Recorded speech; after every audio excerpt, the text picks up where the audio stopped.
The BDS crowd has the same endgame as Hamas and Hezbollah. They want the destruction of Israel. They're just using different tactics to accomplish it. Thankfully, Israel is responding to this growing threat. We sat down with Tzahi Gavrieli to learn more.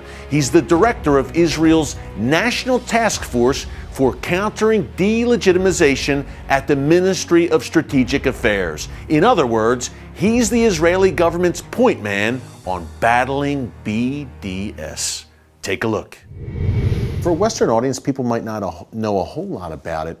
Why is this boycott, divest from, and sanctions movement so dangerous to the state of Israel? If you would enter a US campus today and you would say, hello, my name is whatever it would be the name, and my designated purpose here on this specific campus is to speak to you about the total eradication of the state of Israel.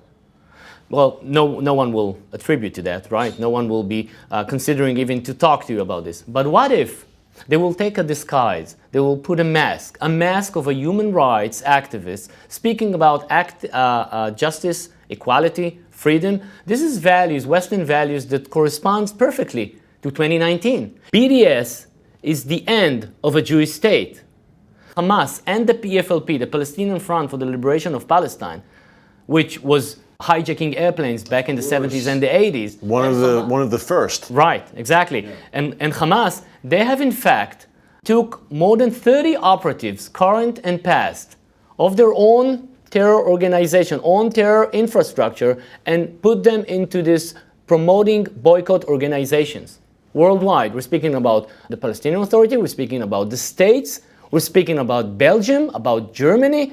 This is a wide scope of activity, more than 100 links that ties between terror, designated terrorist organization, and the other side of a civil society organization. Is it okay that foreign governments will subsidize, will fund organization that has in fact connections with terror organization, designated ones? I mean, we felt that we should reset the conversation. That's exactly what we did, resetting the conversation, because fact is that this boycott campaign is not just merely a boycott campaign, it's a part of an anti-Israel atmosphere that being on a government level, on a international organizations level, we can speak about the UN and its affiliate, we can speak about biased media.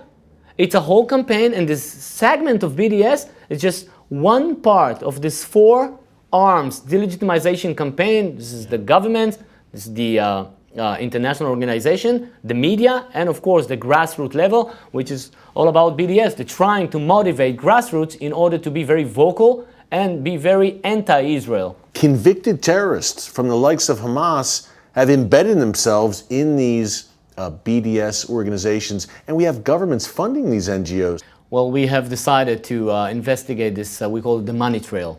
Who's sponsoring this exact idea of boycotting a state? A normal state, you could criticize the state of Israel and it's okay, as any other state. But why, when it comes to criticizing Israel, you would see a whole campaign, a 360 campaign sponsored by foreign governments, sponsored by the EU. Now, we should say about the EU. The EU is a very friendly entity to the state of Israel. They have been stating that they're against boycotts of the state of Israel.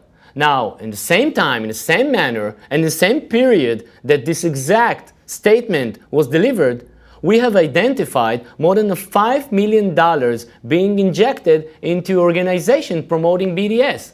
Tzahi, for people at home, what are some of the signs we should look for? What are some of the things that the boycotters say, the techniques, the tactics they use in these efforts to delegitimize Israel? Well, the first thing they would try to do is tell you that Israel is an apartheid state.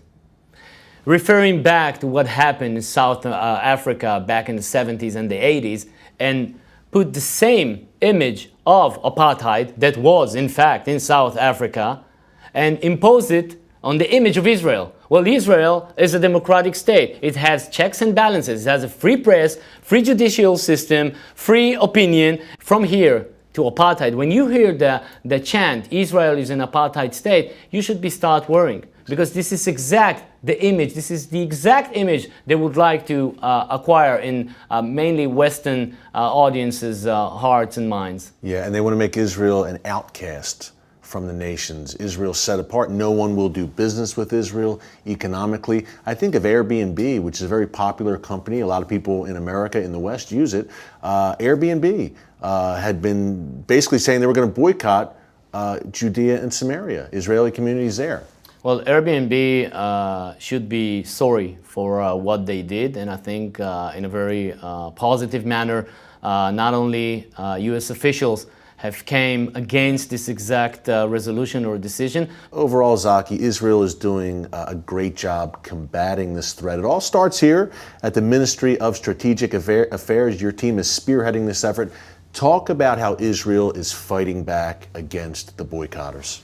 The first thing, Eric, is to know the rival, to understand the rival.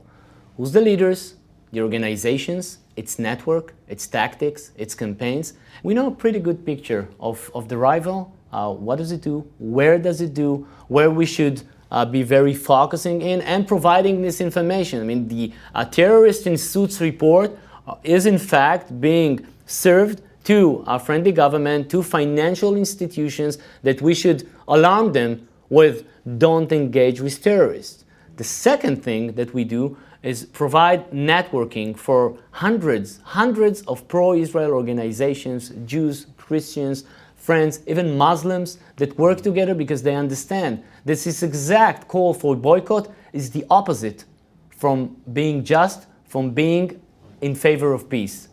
The third thing that we do in the framework of the National Task Force is all about cognitive. We explain, we provide information, and we even have campaigns going on. I would advise the viewers, the audience of the Watchman, to enter 4IL, the digit 4il.org.il, and you can enter and see a lot of materials, online materials that you can share, you can watch, you can even get to know what are the hazards of the BDS campaign. Education, exactly. Yeah. Tzahi, thank you so much. Thank you for the great work you're doing here at the Ministry for Strategic Affairs against this BDS threat. Thanks, Tzahi. We really appreciate it.